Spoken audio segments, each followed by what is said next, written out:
Hello everyone, welcome back to this week's learning. So I'm going to start by talking you through what's coming up this week. It's a little bit different, so I'm going to show you it like I did last week. Right, for English this week, we're going to be focusing on YouTube lessons. We're going to get you to do a unit of writing, and we're going to look at suspense writing. It's something we've done before, it's something I know you're familiar with. So part of that's going to be some YouTube lessons. We're also going to do a Zoom live lesson on Tuesday, which will be around the suspense story.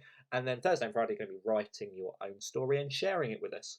For maths this week, we have decided we would like you to focus on BBC bite-sized maths. If you'd like a bit more of a challenge, then the White Rose maths is still good. But we found that the BBC bite-sized maths is aimed at more of you. So if you're finding that it's too tricky, then it's easier on BBC Bite Size to go to, say, Year 5 or Year 4 work than it is on White Rose Maths, which is a little bit more confusing. In terms of other work this week, right way back when, before we shut, we sent you home with a pack of work, and in that pack of work was a activity grid that had a country project, and it had lots of different activities you could take part in.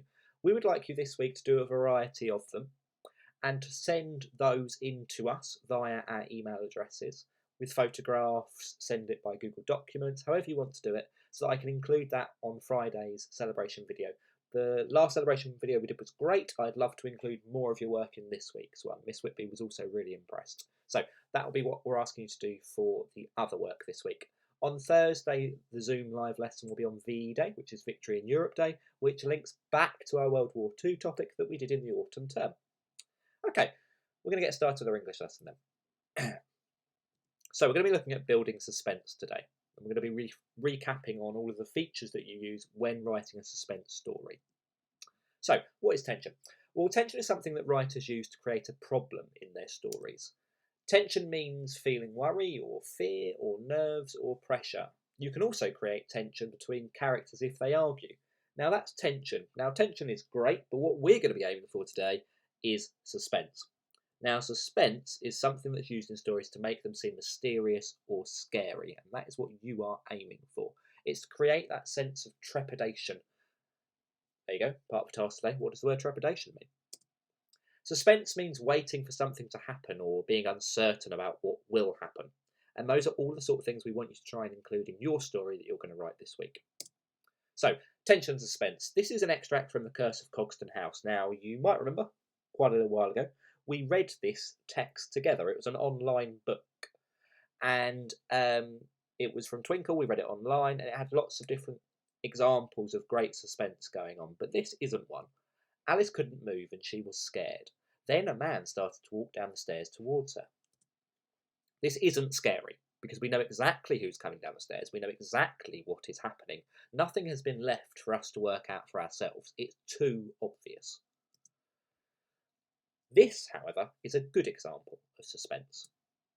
So, I want you to pause the video in a second, because your task for today is to analyse this extract and see if you can come up with a list of features of suspense writing. You might do it as a poster, you might just do it as a document, but anything you do, make it creative, make it interesting, and send it to me by email, and I'll include it in the celebration video. Once you've done that, once you've got your list of features, you can carry on watching the video, because I will then go through some of the features with you if you're not sure. So I'll just read it to you. Nothing moved. Cogston House was as silent as the grave. Perhaps the only thing worse than hearing her best friend desperately calling her name was being alone in this endless quiet. Alice's eyes searched through the darkness, scouring the corridor which faded into more murky gloom. She could make out the hallway right in front of her, the door opposite, and beyond it the enormous winding staircase. As she looked, blinking through the tears which had begun to stream hopelessly down her face, she was met with a sight at the top of the staircase, which all but turned her to stone. Something was moving. Alice watched numbly. Her heart was in her mouth, and her breath came in sharp, rattling gasps. Descending the stairs one careful, agonising, creaking step at a time, a hunched silhouette shuffled out from the darkness. Okay, have a look at that extract, see what features you can pick out, see what features you can remember from when we did Alma way back when. Okay, let's go through some of them then, see how many you got.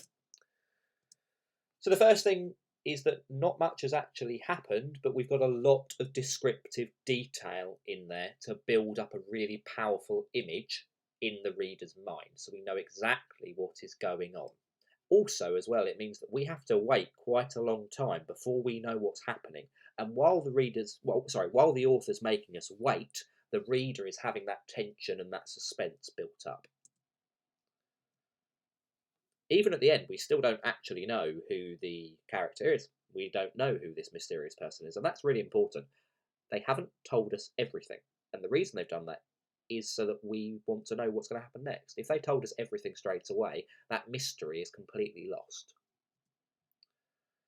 We've got short, sharp sentences. Now, short, sharp sentences have an impact effect. They create shock for the reader. They mix them in with the longer sentences so that you've got a balance. You've got the mixture of the description and the short, sharp sentences. As I just said, they have longer sentences, and they might include subordinate and relative clauses. They do this to make the reader wait longer, but also to help build that image in your head. The author has used ellipsis. Now, ellipsis is a device, a piece of punctuation that's used to say that the sentence hasn't quite ended. It's to make you read on to the next line. They've used it twice. Now, I wouldn't use it a lot in a text because it can be a bit over the top if you do. It's a bit like using a new toy, which those of you I've taught before will know very well what I mean by that. You don't want to use it too often. We've got show not tell. Now, we all know what show not tell is. It's where we are describing the emotion or the feeling without actually saying what it is, and it is far more powerful. And then we've got the 5 senses being used to make sure that quality of description covers everything. We don't use the word walked. We use the word shuffled, for example. And that is because it has a particular effect. If we change that to a hunched silhouette walked out from the darkness, that is nowhere near as effective as shuffled. It doesn't tell us how he's actually moving. And then we've got some really powerful vocabulary. We've got some imagery. So we've got as silent as grave, which is a simile, and we've got turned her to stone, which is a metaphor.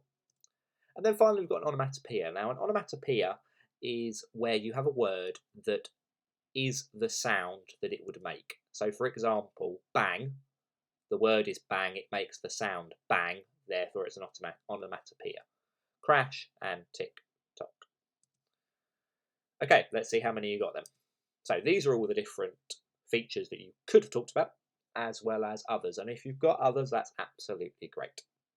Okay, everyone, I will see you tomorrow for the Zoom live lesson.